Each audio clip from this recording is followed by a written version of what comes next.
নমস্কার। স্ক্যাটার থটসের আজকের নিবেদন না দাঁড়ান, নিবেদন তো আসবেই। আগে একটা কৃতজ্ঞতা স্বীকার করে নিই।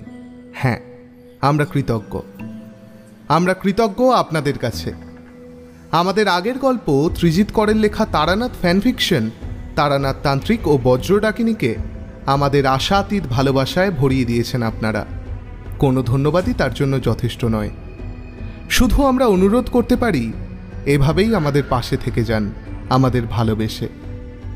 হ্যাঁ, এবার ফিরে আসি আজকের গল্পে। আমাদের শ্রোতা বন্ধুদের অনুরোধের কথা মাথায় রেখে এই প্রথম স্ক্যাটার থটসের মেঘে রইল একটি রোমহর্ষক সায়েন্স ফিকশন, দেবকান্তি দাসের লেখা প্রতিশোধ। লেখক দেবকান্তি দাস ভার্চুয়াল ওয়ার্ল্ডের পাশাপাশি লেখালেখি করেছেন বহু সংকলনে। তাহলে আর দেরি না করে চলুন শুরু করা যাক। শুরু হচ্ছে আমাদের আজকের গল্প, প্রতিশোধ। 1980 সাল, বৃষ্টিমুখর এক সন্ধ্যা। মাকড়সার ঝুলে ভরা কোণটায় অন্ধকার যেন একটু বেশি জমাট বাঁধা, মিশমিশে কালো অন্ধকার। হঠাৎ চোখ পড়লে বুকটা ছ্যাঁত করে ওঠা খুব একটা অস্বাভাবিক কিছু নয়, তবে তেমন ভয়েরও কিছু নেই হয়তো। ঘরে তালা খুলে তখনই যদি আলো জ্বালাতে পারা যায়, তাহলে দেখা যাবে কোণটায় আটকে ওঠার মতো তো কিছু নেই, বরং খুব নিরীহ একটা দৃশ্য। একটা প্রাচীন চা টেবিলের ওপর বসানো ততোধিক প্রাচীন অদ্ভুত গড়নের একটা যন্ত্র। মধ্যযুগীয় নাইটদের শিরস্ত্রাণের সাথে যন্ত্রটার সাদৃশ্য রয়েছে বেশ। যন্ত্রের সামনের অংশে একটা সুদৃশ্য ছোট্ট ঘড়ি। দেখলেই বোঝা যায় ঘড়িটা বহুদিন যাবৎ বন্ধ হয়ে রয়েছে। কাঁটা দুটোকে ঠেলে গুঁতিয়েও এক চুল নড়ানো যাবে না। তবে যন্ত্রটার দিকে চোখ পড়েনি কারোর। অনেকগুলো বছর, প্রায় 1 শতাব্দী লোকচক্ষুর আড়ালে থেকে গেছে সেটি। কলকবজা স্পন্দন বন্ধ হয়েছে বহুদিন আগে। জংধরা ভারী তালাটা অনেক চেষ্টায় খুলে ঘরের ভেতর ঢুকতেই একটা বোটকা গন্ধ হেনরিকের নাকে ধাক্কা দিল। গোটাকতক চামচিকে দিশেহারা হয়ে ঘরময় চক্কর কেটে ঘুলঘুলি দিয়ে অদৃশ্য হলো। ঘরটা হেনরিকের প্রপিতামহ স্টুয়ার্ট ম্যাকনের। সে এক সময় ছিল বিখ্যাত ব্যক্তিদের আনাগোনায় গমগম করত ম্যাকনদের সুবিশাল অট্টালিকার সমুদ্রমুখী এই ঘরটা। প্রায় দিনই মদের ফোয়ারা উঠত। সুবিশাল বলরুমে সুন্দরী মহিলাদের সরু কোমর জড়িয়ে বুকে বুক ঠেকিয়ে নৃত্যগীতের আয়োজন হতো। ম্যাকন নাকি নামজাদা বিজ্ঞানী ছিলেন। এক চমকপ্রদ গবেষণার সাফল্য তাকে প্রচুর অর্থের মালিক করে। সেই অর্থেরই সদ্ব্যবহার হতো এইভাবে। এসব ইতিহাসের অনেকখানি হেনরিকদের পারিবারিক দলিলে উল্লেখিত। তবে যা উল্লেখ নেই তা হল, নিশুতি রাতে সবাই যখন ঘুমিয়ে পড়ে, অন্ধকার সমুদ্রের দিক থেকে নোনা বাতাস এসে জানালার খড়খড়িতে ধাক্কা দেয়, তখন অন্ধকার কোণে কান পেতে থাকা অদ্ভুত যন্ত্রটাও যেন সচকিত হয়ে ওঠে। মৃদু স্পন্দন জেগে ওঠে তার কলকবজায়। নিরেট ব্রোঞ্জের কাঠামোটা খুলে বাইরে আসার প্রবল এক আকুতি ক্রমশ আর্তনাদের রূপ নেয়। অপার্থিব সেই আর্তনাদ শোনা যায় না, অনুভবও করা যায় না। হেনরিকও বুঝল না, অনুভবও করল না। উল্টে তার মুখে খেলে গেল একটা চকচকে হাসি, অপরিসীম লোভ মিশে থাকা একটা হাসি। ঘড়ি সমেত যন্ত্রটা হাতে নিয়ে ঘুরিয়ে ফিরিয়ে দেখতে লাগলো বেশ খানিকক্ষণ। মালিক খোদ্দার প্রপিতামহ স্টুয়ার্ট ম্যাকন। আর কিছু না হোক, অ্যান্টিক হিসেবে বেচলেও বেশ বড় সড়ো একটা দাও মারা যাবে। তার উপর বন্ধু আলফ্রেড যদি ঘড়িটা কোনো রকমে খুলে মেরামত করে দিতে পারে তাহলে তো সোনায় সোহাগা। দুর্গের মতো বাড়িটার আনাচে কানাচে ঘুরে বেড়ায় হেনরিক। অন্ধকার কোণগুলোতে মানুষ সমান কুলুঙ্গিগুলোয়, সারি সারি বন্ধ ঘরগুলোতে দিনভর উকি দিয়ে বেড়ায় সে। যদি পাওয়া যায় আরও কিছু, বেচতে পারলে পকেটটা মোটা থাকে বেশ কিছুদিন। বোন আইভির ভয়ানক আপত্তি এই সমস্ত কার্যকলাপে। পুরনো দিনের জিনিসে নাকি অভিশাপ লেগে থাকে, সেসব ঘাঁটাতে নেই, এমনটাই আইভি শুনেছে। আইভিকে প্রাণীর চেয়েও বেশি ভালোবাসে হেনরিক। হেসে উড়িয়ে দেয় তার কথা। বেনিটা ধরে টান দেয় একটা, তাকে আরও একটু রাগিয়ে দেওয়ার জন্য। আজ আবার স্বপ্নটা দেখল আলফ্রেড। হেনরিক অদ্ভুত যন্ত্রটা রেখে যাওয়ার পর থেকেই এরকমটা হচ্ছে। গভীর ঘুমের স্বপ্ন নয়, অনেকটা যেন আধো ঘুম আধো জাগা অবস্থায় একের পর এক ছাড়া ছাড়া দৃশ্যপট চোখের সামনে দিয়ে সরে যাচ্ছে, যেন মিল নেই এক দৃশ্যের সাথে অন্যের। প্রথমেই আবছা কুয়াশায় দেখা যায় উবু হয়ে বসে থাকা লোকটাকে। না, ঠিক লোক নয়, অস্পষ্ট একটা প্রতিকৃতি। কিছুক্ষণের মধ্যে অদ্ভুত ঘড়ঘড়ে গলায় প্রতিকৃতিটা চিৎকার করে ওঠে, Yes, I've done it. যদিও চিৎকারটা অনেকটা বিকৃত ফিসফিসানির মতো শোনায়। শেষের দৃশ্যটাই সবচাইতে ভয়ঙ্কর। লাল নেকটাই, কালো স্যুট পরা একটা প্রতিকৃতি নিঃসারে লম্বা একটা ছুরি আমুলে বসিয়ে দেয় প্রতিকৃতির পিঠে।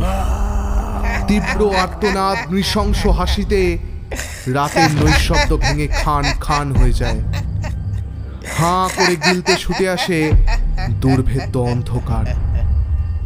সমস্ত শব্দগুলো যেন যেন ফিসফিসানির মতো কানে পৌঁছয় অ্যালফ্রেডের। আজও সব দৃশ্যগুলো অভিনীত হওয়ার পর এক ঝটকায় উঠে বসল আলফ্রেড। সারা শরীর কেমন যেন অবশ হয়ে আছে।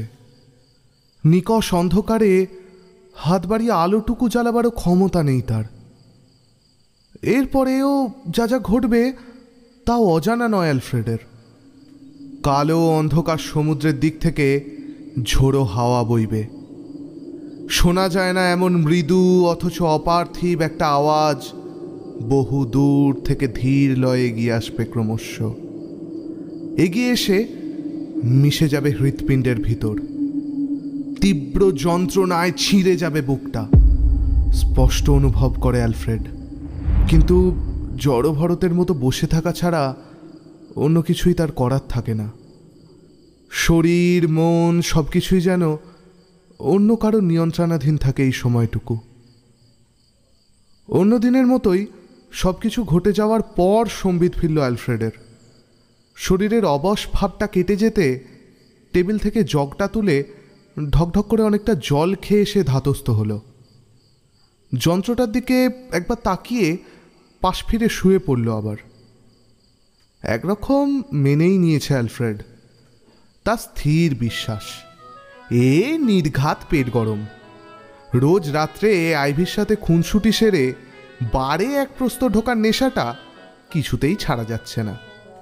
আকণ্ঠ গিলে বাড়ি এসে উল্টে পড়ে থাকলে মাথায় ভূত প্রেত্য ভর করবেই, ভাবলে হাসি পায় অ্যালফ্রেডের।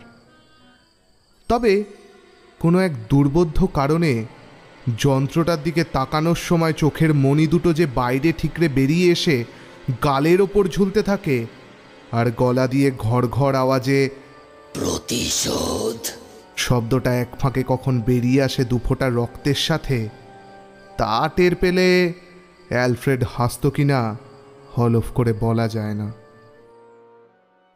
হেনরিকের সাথে আলফ্রেডের বন্ধুত্ব বড় কম দিনের নয়, তবে কিনা সবই ওই রঙিন জলের কৃপা। বারেই প্রথম আলাপ দুজনের। 5 পেগ করে স্কচ চড়িয়ে গলা জড়াজড়ি করে দুজনেই বেসুরো গান ধরেছিল সেদিন। তারপর বছর 2 গড়িয়ে গেছে। বন্ধুত্ব আরও গাঢ় হয়েছে দুজনের। আইভিকেও প্রথম দেখাতেই ভারী পছন্দ হয়েছিল অ্যালফ্রেডের। হেনরিক সব বুঝলেও তেমন আপত্তি করেনি, বরং বেশ প্রশ্রয়ের চোখেই দেখেছে তাদের। আইভির হাত ধরে নির্জন সৈকতে ঘুরে বেড়ায় অ্যালফ্রেড। রং বেরঙের ঝিনুক কুড়িয়ে আইভি যখন ক্লান্ত হয়ে পড়ে, অ্যালফ্রেডের বুকে মাথা রেখে সে ঘুমিয়ে পড়ে। সাগরের দিক থেকে বয়ে আসা মৃদু বাতাস অনেক যত্নে আইভির মুখের ওপর থেকে সোনালি চুলগুলোকে সরিয়ে দেয়, ধুয়ে দিয়ে যায় বালিমাখা পা দুটো। পরস্পরের সাথে মিশে যায় তৃষ্ণাত্ম দুজোড়া ঠোঁট। কয়েক বছর আগে ভাগ্যের খোঁজে ঘুরতে ঘুরতে আইসল্যান্ডের উপকূলে আটলান্টিক মহাসাগরের কোলে বেড়ে ওঠা এই গ্রামটাতে এসে পড়েছিল অ্যালফ্রেড। নিজের চেষ্টা আর পরিশ্রমকে মূলধন করে একটা ঘড়ি সারাইয়ের দোকান খুলেছিল। সমুদ্রের উপকূলের ছোট্ট গ্রামটার সাথে নারীর টান না থাকলেও কেমন যেন একটা ভালোবেসে ফেলেছে অ্যালফ্রেড, ঠিক আইভির মতো। হেনরিক মাঝে মধ্যেই আড্ডা দিতে আসে অ্যালফ্রেডের ঘড়ি সারাইয়ের দোকানে। কথায় কথায় অ্যালফ্রেড জেনেছে হেনরিক নাকি বনেদি বংশের সন্তান। এই গ্রামটা ছোট্ট পরিসরে হাতে গোনা সামান্য যে কয়েকটি সম্ভ্রান্ত পরিবার বাস করে, হেনরিকরা তাদের মধ্যে অন্যতম। তাদের পারিবারিক ইতিহাসও যথেষ্ট সম্ভ্রম জাগানো। হেনরিকের প্রপিতামহ স্টুয়ার্ট ম্যাকন নাকি সে যুগের একজন প্রথিতযশা বিজ্ঞানী ছিলেন। তার গবেষণার বিষয়বস্তু ছিল যেমন অবিশ্বাস্য তেমনি চমকপ্রদ। শোনা যায় নিজের আবিষ্কার করা তত্ত্ব প্রয়োগ করে তিনি নাকি টাইম মেশিন তৈরি করার কাজেও অনেক দূর এগিয়েছিলেন। ছোটবেলায় বাবার মুখ থেকে এইটুকুই শুনেছে হেনরিক, যদিও এর বেশি জানার আগ্রহ তার মধ্যে কোনোদিনই ছিল না। শুনে অ্যালফ্রেড অবাক হয়ে গেছিল। কেমন যেন রূপকথার মতো শোনাচ্ছিল হেনরিকের কথাগুলো। মা বাবা অল্প বয়সে মারা যাওয়ায় অ্যালফ্রেডকে পেটের তাগিদে ঘড়ির কাজ শিখতে হয়েছিল বটে, কিন্তু জানার আগ্রহ তারও কম নয়। টাইম মেশিনে চড়ে যে অতীত ও ভবিষ্যতে পাড়ি দেওয়া সম্ভব, কিন্তু আজ অবধি কেউ তা আবিষ্কার করে উঠতে পারেনি, বুড়ো জাগ্গির কাছে এমনটাই শুনেছে সে। বুড়ো জাগ্গির চোখ দুটো কুতকুতে হলে কি হবে, মানুষটা ভারী ভালো মানুষ। বয়সের গাছপাথর নেই, অ্যালফ্রেডকেও ভারী ভালোবাসে। বিস্তর পড়াশোনা করেছে, ভারী সুন্দর সুন্দর পুরনো দিনের রোমাঞ্চকর গল্প শোনায় অ্যালফ্রেডকে। সে কাহিনীতে কখনো মিশে থাকে উত্তেজনা, কখনো ব্যর্থ প্রেম, আরও কত কি। মাঝে মাঝেই অ্যালফ্রেড নতুন গল্পের টানে হাজির হয় বুড়োর কাঠের বাড়িটায়। রাম আর শুয়োরের সসেজ খেতে খেতে দুনিয়ার হাজার কাহিনীর ডালি খুলে বসে বুড়ো। নিঃশ্বাস বন্ধ করে সেসব শোনে অ্যালফ্রেড। তারপর অনেক রাতে বাড়ি ফিরে আসে। নির্জন সৈকত ধরে হেঁটে আসতে আসতে অদ্ভুত একটা শিহরণ জাগে শরীরে, গায়ে কাঁটা দেয়। বুড়ো বলেছে রাতের আধার নেমে আসা সাগর জানে সব গল্প, তার চোখে ফাঁকি দিয়ে কোনো কিছুই হওয়ার জো নেই। কথায় কথায় বুড়ো জাগ্গিকে একদিন স্বপ্নের কথাগুলো বলেছিল অ্যালফ্রেড, হাসতে হাসতেই। সব শুনে চঞ্চল হয়ে উঠল বুড়ো, রীতিমতো রেগে উঠে বলল, সব কিছু নিয়ে তামাশা করিস না ছোড়া। নতুন এসেছিস, তোর জানার কথা নয়। এখানের পুরনো বাড়িগুলোর আলো আঁধারিতে এমন অনেক কিছু আছে। শতাব্দীর পর শতাব্দী অন্ধকারে ঘুমিয়ে আছে তারা। ভুল করেও ঘাঁটাতে নেই এদের। কোথা দিয়ে কার ওপর ভয়ঙ্কর অভিশাপ নেমে আসবে তা কেউ জানে না। ভালো, কালী ঘড়ি সমেত ও যন্ত্র যেখানে ছিল সেখানে রেখে দিতে বলিস হেনরিক ছোকরাকে। শান্তিতে থাকতে দেয় যেন ওকে, নইলে কিন্তু চরম মূল্য দিতে হতে পারে। ছোকরা বড় বেয়াদব, পৈতৃক সম্পত্তি বেচে মদের নেশায় মেতেছে। অনেক বুঝিয়েও শোধরাতে পারলাম না। ভয় হয় শান্তশিষ্ট মেয়েটার জন্য। লাজুক মুখে অ্যালফ্রেড বলল, আইভিকে আমার ভারী পছন্দ খুড়ো। তা বেশ বেশ, ভারী লক্ষ্মীমন্ত্র মেয়েটি। ভদ্রলোকের কি যেন নাম বললি? Stewart Macon? অ্যালফ্রেড ঠাট্টা সুরে জিজ্ঞেস করল, চিনতে নাকি খুড়ো? বাবা, তুমি তো দেখছি সব জানতা গামছাওয়ালা। গম্ভীর হয়ে খানিকক্ষণ কিছু একটা ভাবল জাগ্গি। তারপর বলল, শোন ছোড়া, বলি তবে। অবশ্য এ কাহিনী আমার জন্মের ২০-২৫ বছর আগের। স্টুয়ার্ট ম্যাকন আর জনি রেস অভিন্ন হৃদয় বন্ধু ছিল। দুজনেই সে আমলের নামকরা বিজ্ঞানী। দুই বন্ধু নাকি এক অদ্ভুত আবিষ্কারের প্রতিযোগিতায় মেতে উঠেছিল। সময়কে পিছনে ফেলার প্রতিযোগিতা। টাইম মেশিন তৈরি করে তাতে চড়ে অতীত বা ভবিষ্যতে যাওয়ার পরিকল্পনা ছিল দুজনের। আলাদা আলাদাভাবে গবেষণা শুরু করেছিলেন তারা।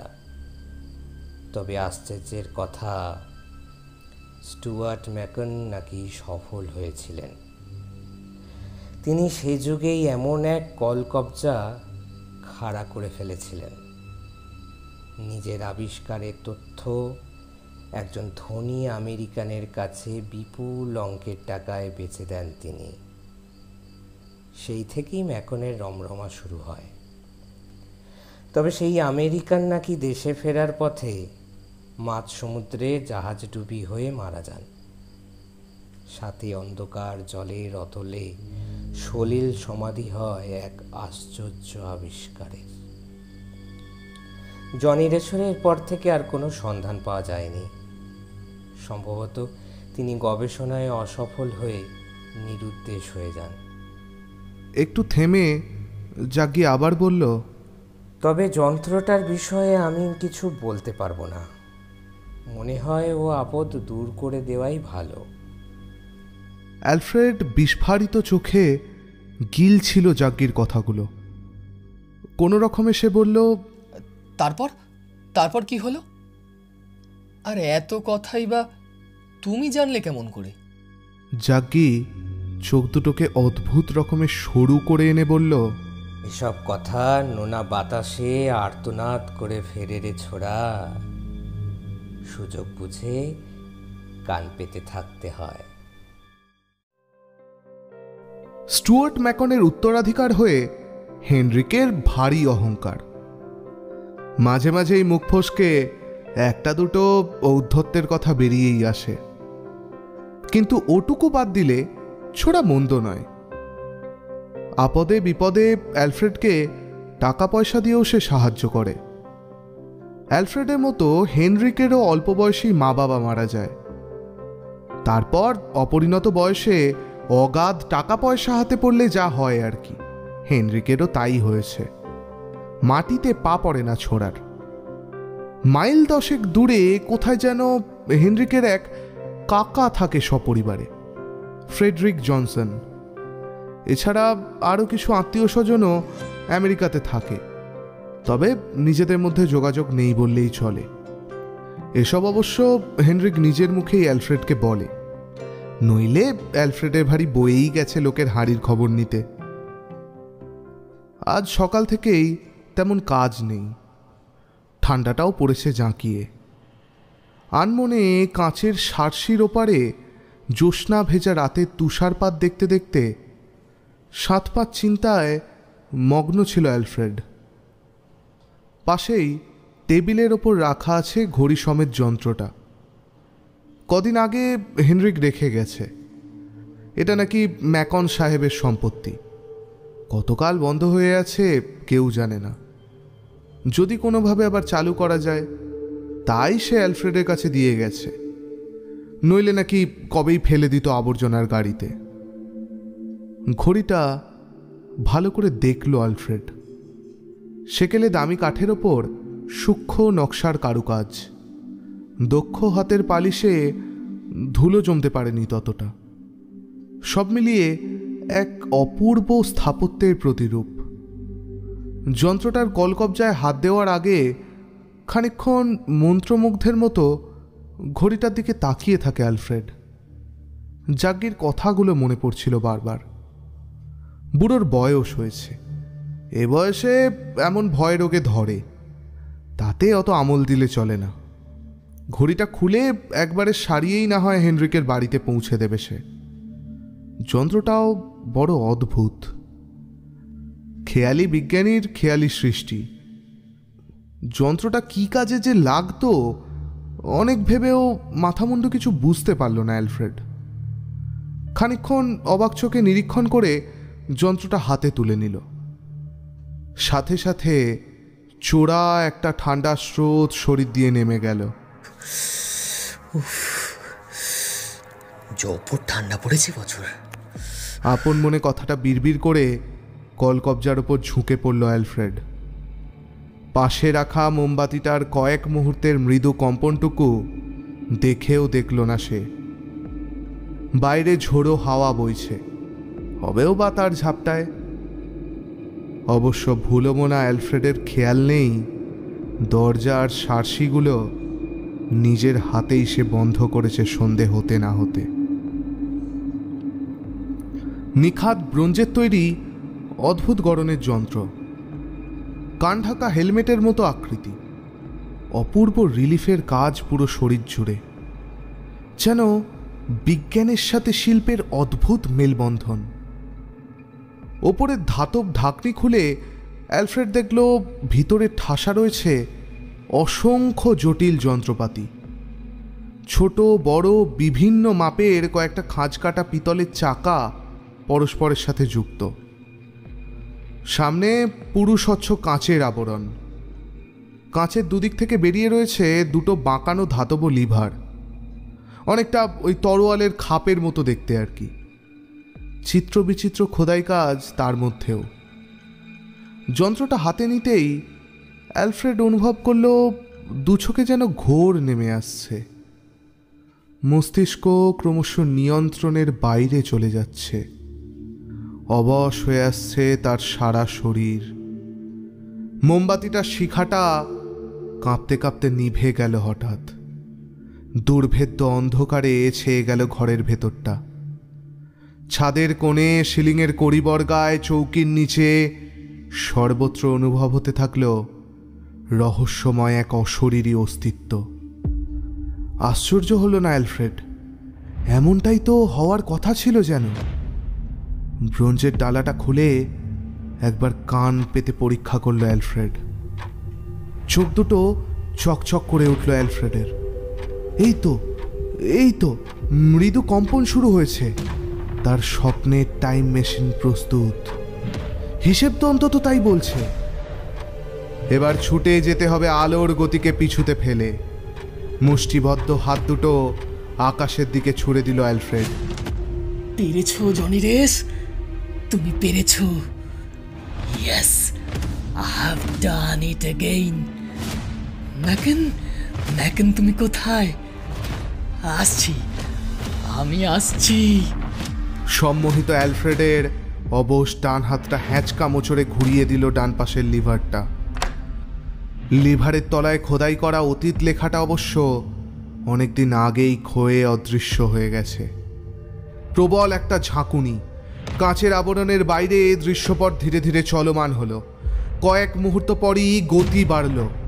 সার্সির ভেতর দিয়ে আবছা কুয়াশায় দেখা গেল অভূতপূর্ব দৃশ্য। বাড়ির পিছনের আকাশ ছোঁয়া জঙ্গলের কালো কালো ছায়াগুলো ছোট হতে হতে মিশে যাচ্ছে মাটিতে। সে জায়গায় ধু ধু করছে বিস্তীর্ণ প্রান্তর, জনশূন্য প্রান্তর। আকাশ ছোঁয়া গির্জাটা নিমেষে অদৃশ্য হয়ে যেতেই এক ঝলক চোখে পড়ল অনেক লোক সেখানে কাজ করছে একসাথে। সূর্য প্রবল গতিতে পশ্চিম থেকে পূর্ব দিকে অনবরত চক্কর কেটে চলেছে।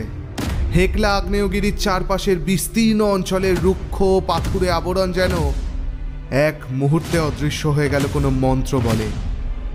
তারপর সরু হয়ে নিমেষে সেধিয়ে গেল মাউন্ট হেকলার জ্বালামুখে।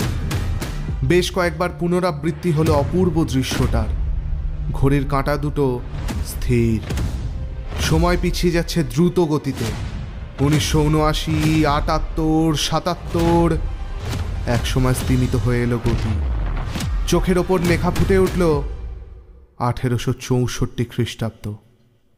1864 খ্রিস্টাব্দের সেই রাত। সুবিশাল বলরুমের অলিন্দে অলিন্দে সুদৃশ্য নকশা কাটা বেলজিয়াম কাঁচে ঢাকা মোমদানিগুলো চাপা আলোয় এক স্বপ্নাচ্ছন্ন পরিবেশ। ঢালু ছাদ বেয়ে নেমে আসা গথিক স্থাপত্যের অপূর্ব কারুকাজগুলো পরম মমতায় ধরে আছে গ্রিক নারীবেশী অজস্র খিলান। বাতাসে দুর্মূল্য সুগন্ধির সৌরভ।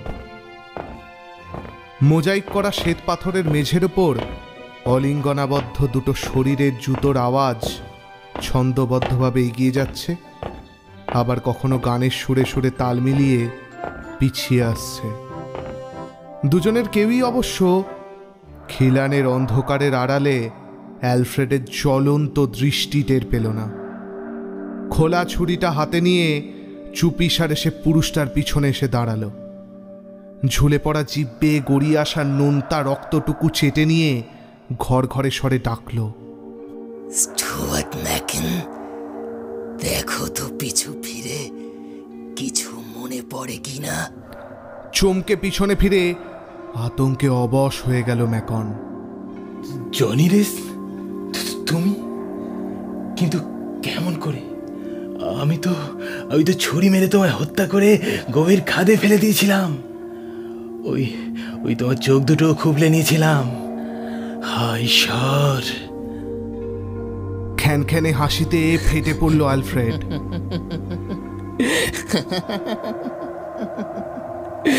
তাই তো ফিরে আসতে হলো বন্ধুত্বের প্রতিদান দিতে। ভারী কষ্ট জানো ভাই, ভারী কষ্ট। দেখো দেখো একবার। অন্ধকার চোখের কোটর থেকে মণি দুটো বেরিয়ে এসে আপনা আপনি দুলতে শুরু করলো ম্যাকনের সামনে। আতঙ্কে অস্থির হয়ে চোখ দুটো বন্ধ করে ফেলল ম্যাকন। আমায় আমায় আমায় ক্ষমা করো বন্ধু। আমি লোভে পড়ে তোমার এই গবেষণার তথ্য চুরি করেছিলাম। তোমাকে হত্যা করা ছাড়া আমার আর কোনো উপায় ছিল না। ক্ষমা? না বন্ধু, না, বলো না। আমি সহ্য করতে পারি না ওই শব্দটা। আমি একটাই শব্দ জানি, প্রতিশোধ। যা পেয়েছি তোমার কাছে ঠিক ততটুকুই শোধ করে দেব। ঠিক 2.5 ইঞ্চি চওড়া ফলা, পিঠের বাঁ পাশে 6 আঙুল গভীর ক্ষত। মসৃণ ভাবে চিরে দেবে হৃৎপিণ্ডটুকু। বিশ্বাস করো বন্ধু, 116 বছর অপেক্ষা করেছি এই দিনটার জন্য। আবার ফিরে এসেছি তোমার সাথে দেখা করে ঋণ মুক্তির তাগিদে। যতটুকু তুমি দিয়েছিলে ঠিক ততটুকুই ফিরিয়ে দেব, একটু বেশি নয়। এসো বন্ধু, আর সময় নেই হাতে। দীর্ঘ প্রতীক্ষার অবসান হবে আজ। ঋণ মুক্ত হতে আমায় ফিরে আসতে হয়েছে এত বছর দূরে। বড় ক্লান্ত আমি, এবার ঘুমিয়ে পড়ব। পরম শান্তির ঘুম। দিশাহারা হয়ে ছুটে পালাতে গেল ম্যাকন, কিন্তু পারল না। পায়ে পা জড়িয়ে আছড়ে পড়ল মেঝেতে। মোমবাতিগুলোও নিভে গেছে ততক্ষণে। নিশ্ছিদ্র অন্ধকার নেমে এসছে বলরুমে। বিকট নৈশব্দ কয়েক মুহূর্তের। তারপরেই আচমকা অট্টহাসির আওয়াজ প্রতিধ্বনিত হতে লাগলো রুদ্ধদ্বার বলরুমে। ঘোর অন্ধকারেও তীক্ষ্ণ ছুরি সমেত অ্যালফ্রেডের হাতটা নেমে এলো উপুর হয়ে থাকা ম্যাকনের পিঠে। একবার মাত্র ওঁক করে শব্দ তুলল ম্যাকন। দুবার নড়ে উঠে নিথর হয়ে গেল পার্থিব শরীরটা।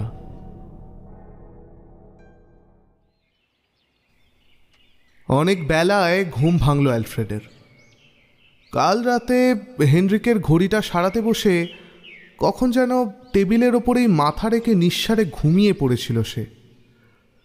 বিশ্রী একটা স্বপ্নও দেখল বটে। আবঝাবঝা এখন তার মনেও পড়ছে টাইম মেশিন, স্টুয়ার্ট ম্যাকন, জনি রেস, সবশেষে একটা ভয়ঙ্কর খুন। দোষ যত সব। কিন্তু এতক্ষণ ঘুমিয়েও সারা শরীরটা যেন ম্যাজ ম্যাজ করছে তার। এমনটা তো হয় না কোনো দিন। হঠাৎ চোখ পড়ল ঘড়িটার দিকে। বাহ, বেশ সুন্দর চলছে তো ঘড়িটা। এখনই হেনরিকের বাড়িতে ঘড়িটা নিয়ে হাজির হলে চমকে যাবে দোস্ত, ভারী খুশি হবে। অবশ্য আইভিও খুশি হবে। তড়িঘড়ি হাত মুখ ধুয়ে তৈরি হয়ে নিল অ্যালফ্রেড। তোয়ালে হাতে আয়নার সামনে এসে দাঁড়িয়ে মুখ মুছতে লাগলো। ফিনকি দিয়ে সারা মুখে লেগে থাকা জমাট বাঁধা রক্তের দাগগুলো তার আগে অবশ্য নিজের অজান্তেই ধুয়ে ফেলেছে অ্যালফ্রেড। ঘড়ি সমেত যন্ত্রটা বগল দাবা করে অ্যালফ্রেড পৌঁছে গেল হেনরিকের বাড়িতে। মনটা ভারী খুশি তার। আজ আইভির সাথে বেশ অনেকটা সময় কাটানো যাবে। শীষ দিয়ে একটা রোম্যান্টিক গানের সুর ভাসতে ভাসতে হেনরিকের বাড়িতে পৌঁছে একটু আশ্চর্য হলো অ্যালফ্রেড।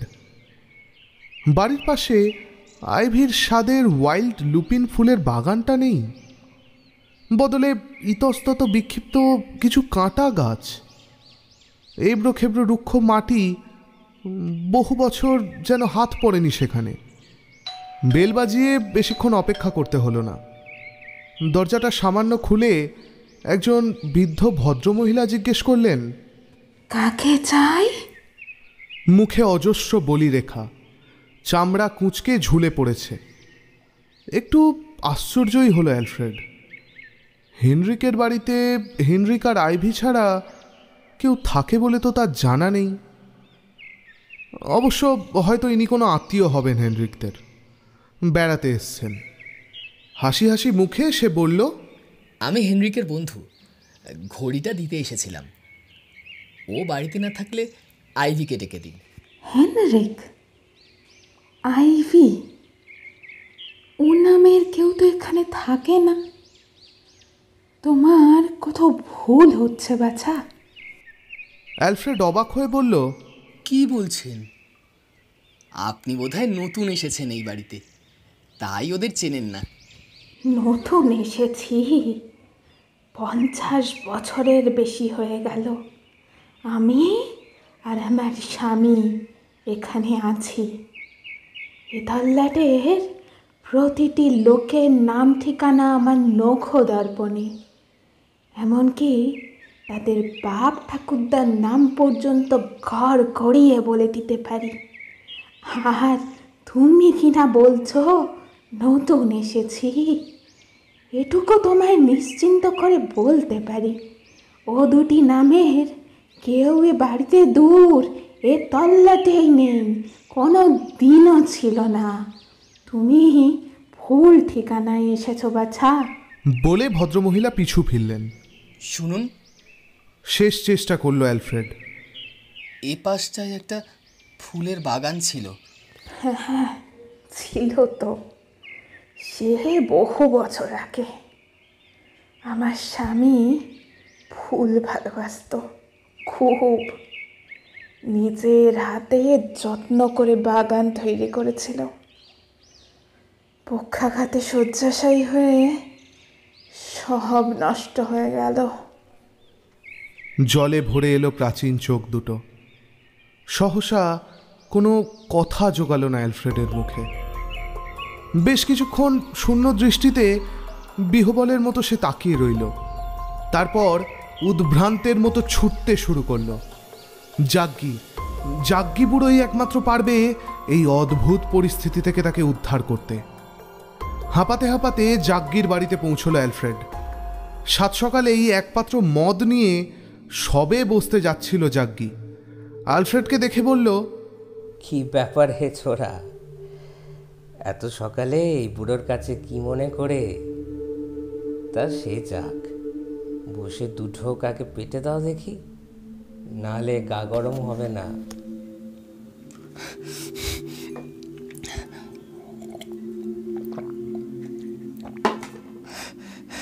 হেনরিক আর আইভিকে খুঁজে পাচ্ছি না খুড়ো। তারা আবার কারা? ও নাম তো কোনোদিনও শুনেছি বলে মনে হচ্ছে না। কোথায় থাকে? স্তম্ভিত হয়ে গেল অ্যালফ্রেড। মাথায় বাজ পড়লেও সে এতটা অবাক হতো না। কোনো রকমে বলল, বলছো কি খুড়ো? স্টুয়ার্ট ম্যাকিনের বংশধর হেনরিক আর আইভিকে তুমি চেনো না? স্টুয়ার্ট ম্যাকনের কথা বলছিস? তা আগে বলবি তো ছোড়া। সকাল থেকে ঘটে চলা দুর্বোধ্য ঘটনাগুলোর অভিজ্ঞতায় দেহ আর মনের শক্তি পুরোপুরিভাবে হারিয়ে ফেলেছিল অ্যালফ্রেড। জাগ্গির কথাগুলো শুনে খানিক উৎসাহ ফিরে পেল সে। হ্যাঁ হ্যাঁ, ওই ম্যাকেনের কথাই তো বলছি। ওর বংশধর হেনরিক আর আইভিকে তুমি তো ভালো করেই চেনো। বলো, চেনো কি না? আজ থেকে 116 বছর আগে নিজের বাড়ির বলরুমে বিজ্ঞানী স্টুয়ার্ট ম্যাকন খুন হয়েছিল। রাতের অন্ধকারে পিঠের বাঁ দিক থেকে আমূল বিধিয়ে দেওয়া ছুরিটা হৃৎপিণ্ডটা চিরে দিয়েছিল লম্বালম্বি। আততায়ীকে চেনা যায়নি। আর তখনও ম্যাকন অবিবাহিত। ওর মৃত্যুতে স্টুয়ার্ট বংশ শেষ হয়ে যায়, কারণ ম্যাকন ছিল পিতার একমাত্র সন্তান। এই হলো স্টুয়ার্ট বংশের কাহিনী। তা বাপু, তুই 7 সকালে কপাত্তর খেয়েছিস যে ম্যাকনের বংশধরদের খুঁজতে বেরিয়েছিস? অসহ্য যন্ত্রণায় ছিঁড়ে যাচ্ছে অ্যালফ্রেডের মাথা। জাগ্গি আরও কত কিছু বলে চলেছে, একটা কথাও তার মাথায় ঢুকছে না। আর শুধু কয়েকটা কথা অনবরত মাথায় পাক খাচ্ছে। ধীরে ধীরে কয়েকদিন ধরে ঘটে চলা ভয়ঙ্কর ঘটনাগুলো একের পর এক স্পষ্ট হয়ে ফুটে উঠল তার মনে। দুর্বোধ্য জটগুলো যেন খুলে যেতে লাগলো অদ্ভুতভাবে। তাহলে কাল রাতের ভয়ঙ্কর স্বপ্নটা সত্যি ছিল? জনি রেসের আত্মা শতাব্দী ধরে অপেক্ষা করছে অন্তরালে, অপেক্ষা করছে অ্যালফ্রেডের মতো একজনের। তার উপর ভর করে নির্মম প্রতিশোধ নিয়েছে ম্যাকনের বেইমানির। টাইম মেশিন, 1864 খ্রিস্টাব্দে পারি, রক্ত মাংসে জীবন্ত ম্যাকনের নৃশংস খুন, সবটাই পরিকল্পিত ছক। ভয়ঙ্কর এক অশরীরী পরিকল্পনা। অসম্ভব প্রতিভাধর এক বিজ্ঞানীর প্রতিশোধের লকলকে শিখায় শেষ হয়ে গেল গোটা একটা বংশ। ঘোর অন্যায় করেছিল ম্যাকন, নৃশংস শাস্তি পেল সে অন্যায়ের। ম্যাকন নেই, টাইম মেশিনে অতীতে পাড়ি দিয়ে 1864 সালে খুন করে আসা জলজ্যান্ত রক্তমাংসের মানুষটার কোনো বংশধরের অস্তিত্বও থাকার সম্ভব নয়। অতএব বর্তমানের পৃথিবীতে প্রাণের বন্ধু হেনরিক, ভালোবাসার মানুষ আইভিরও কোনো অস্তিত্ব নেই। নেই নেই নেই, শুধু নেই আর নেই। সামান্য ভুলে এক রাত্রের মধ্যে বদলে গেল সব কিছু। ইতিহাসের পাতা থেকে মুছে গেল শতাব্দী প্রাচীন একটা বংশের অস্তিত্ব। কি নির্মম প্রতিশোধ! হায় ঈশ্বর, কি নির্মম! তীব্র হতাশায় উন্মাদ হয়ে গেল অ্যালফ্রেড। উদ্ভ্রান্তের মতো ছুটে চলল সমুদ্র তীরের দিকে। কানের কাছে ফিসফিস করে কে যেন বলল, thanks my boy, thanks a লট। টলতে টলতে উঠে দাঁড়ালো অ্যালফ্রেড। প্রচণ্ড রাগে দপদপ করে জ্বলে উঠল মাথাটা। দাঁতে দাঁত চেপে অদৃশ্য গলার শটটার উদ্দেশ্যে বলল, কেন কেন কেড়ে নিলেন আমার আইভিকে আমার কাছ থেকে? কি দোষ ছিল ওর? হ্যাঁ, কি দোষ ছিল? ফিরিয়ে দিন, ফিরিয়ে দিন, ফিরিয়ে দিন বলছি। প্লিজ প্লিজ ফিরিয়ে দিন, প্লিজ প্লিজ। কান্নায় ভেঙে পড়ল অ্যালফ্রেড। অদ্ভুত একটা খ্যানখ্যানে হাসি সমুদ্রের পাড় থেকে মিলিয়ে গেল অনেক দূরে, দুর্ভেদ্য অন্ধকারাচ্ছন্ন গভীর জলের দিকে, চিরদিনের মতন।